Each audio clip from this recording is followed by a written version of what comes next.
Praise the lord. ప్రియమైన దేవుని బిడ్డలారా, మీ అందరికీ ప్రభువైన యేసుక్రీస్తు వారి నామమున శుభాభివందనాలు తెలియపరుస్తున్నాం. బాగున్నారా ప్రియ దేవుని బిడ్డలారా?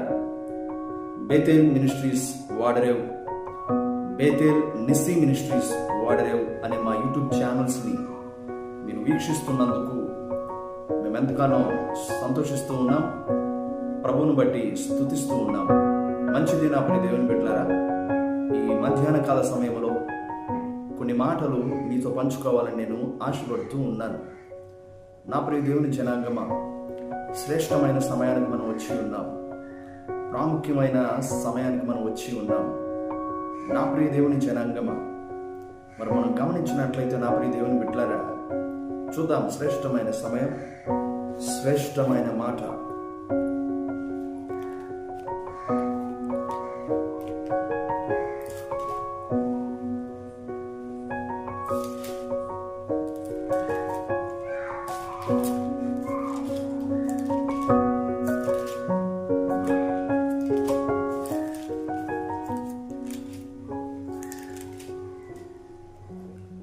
న్యాయాధిపతులు 1వ అధ్యాయము 1వ వచనం. యెహోషువ మృతునందున తరువాత ఇజ్రాయేలీలు కనానీయులతో యుద్ధం చేయుటకు తమలో ఎవరు ముందుగా వారి మీదకు పోవలసినది యెహోవా తెలియజేయునట్లు ప్రార్థన చేయగా.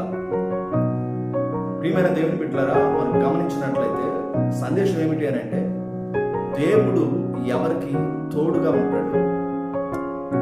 దేవుడు ఎవరికి తోడుగా ఉంటాడు. చిన్నపిల్లలకి తల్లిదండ్రుల తోడు చాలా అవసరం. అలాగే ఈ భూమి మీద పుట్టిన ప్రతి మానవులకి పరమ తండ్రి తోడు ఇంకా అవసరం. చిన్నపిల్లలకి తల్లిదండ్రులు తోడు లేకపోతే వాళ్ళకి సంరక్షణ ఉండదు.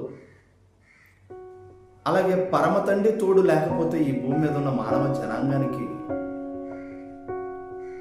ఖచ్చితంగా ఈ లోకములో అపవాది చేతిలో పడిపోవలసిన ప్రమాదము ఉన్నది. కాబట్టి అపవాది చేతిలో పడిపోకుండా ఉండాలి అని అంటే పరమ తండ్రి అయినటువంటి ప్రభువైన యేసుక్రీస్తు వారి తోడు ప్రతి మానవాళికి ఉండాలి. మరి ఆ పరమ తండ్రి అయినటువంటి ప్రభువైన యేసుక్రీస్తు వారు ఎవరికి తోడుగా ఉంటాడు అని అంటే, 2 విషయాలు నేను మీతో పంచుకోవాలని ఆశపడుతున్నాను. మొదటి విషయం, ప్రియమైన దేవుని బిడ్డలారా, ప్రతి విశ్వాసి ప్రభువైన యేసుక్రీస్తు వారిని మొదటి స్థానం ప్రభువుకి ఇచ్చినప్పుడు ఖచ్చితంగా ప్రభు వారికి తోడుగా ఉంటాడు. చూద్దామండి. యెహోషువ మృతునందున తరువాత ఇజ్రాయేలీలు కనానీయులతో యుద్ధం చేయుటకు తమలో ఎవరు ముందుగా వారి మీదకి వెళ్తారు. ఇక్కడ గమనిస్తే మోషే కాలం గడిచిపోయింది. మోషే తర్వాత యెహోషువ కూడా ఇజ్రాయేలు జనాంగాన్ని ముందుకు నడిపించాడు. పాలుతోనలు ప్రవహించే కానాను దేశానికి తీసుకుని వచ్చాడు. మనం చూస్తున్నాము. ఇప్పుడు యెహోషువ కూడా మరణించాడు. ఇప్పుడు మరి ఇజ్రాయేలీలను ముందుండి నడిపించవలసినటువంటి యెహోషువ మరణించిన తరువాత జరిగిన సందర్భం ఇది. ఇప్పుడు ఇజ్రాయేలీలో కనానీయులతో యుద్ధం చేయడానికి వెళ్ళాలి. మనలో ఎవరు ముందుగా వెళ్తారు అని వాళ్ళు ఒక ఆలోచన చేశారు.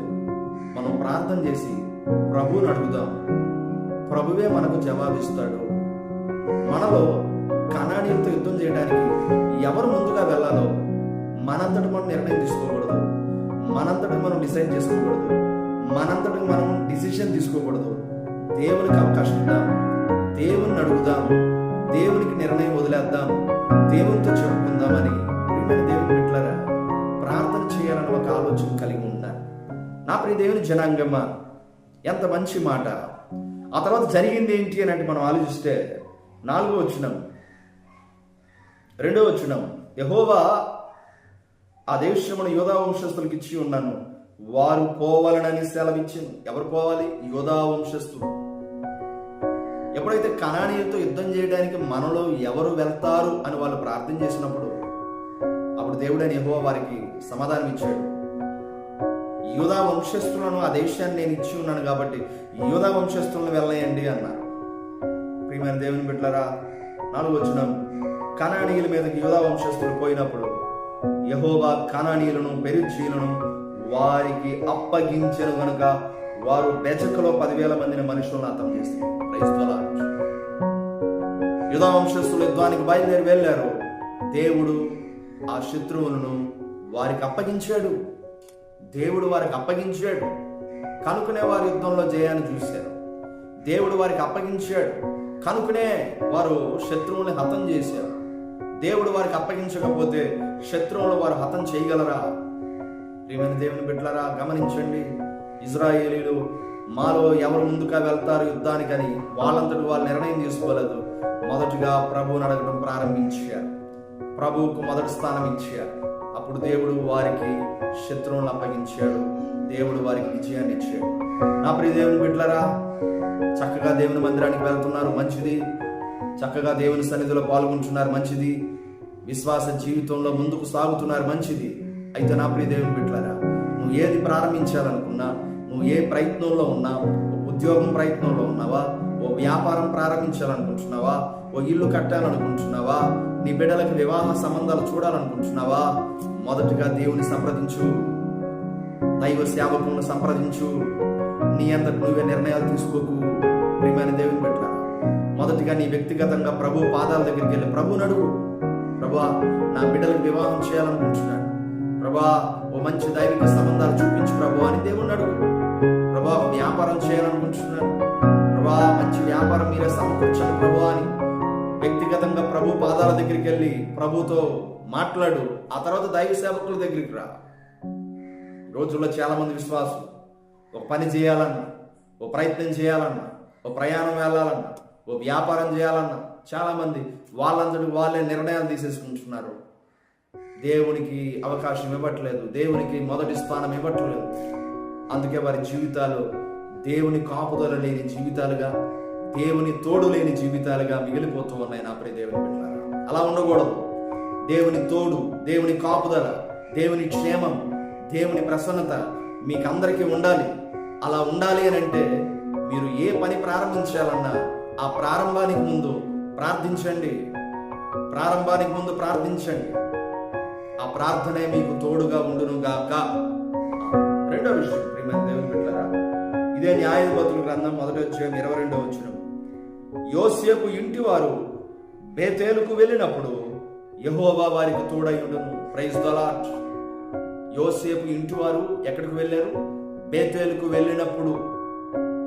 రెండో విషయం, ఇంటి వారందరూ బేతేలుకు వెళ్ళినప్పుడు దేవుడైన యెహోవా వారికి తోడై ఉన్నాడు. ఏంటి బేతేలు? ప్రియమైన దేవుని బిడ్డలారా, బేతేలు అనగా దేవుని మందిరం, బేతేలు అనగా దేవుని గుడారం, బేతేలు అనగా దేవుని ఇల్లు.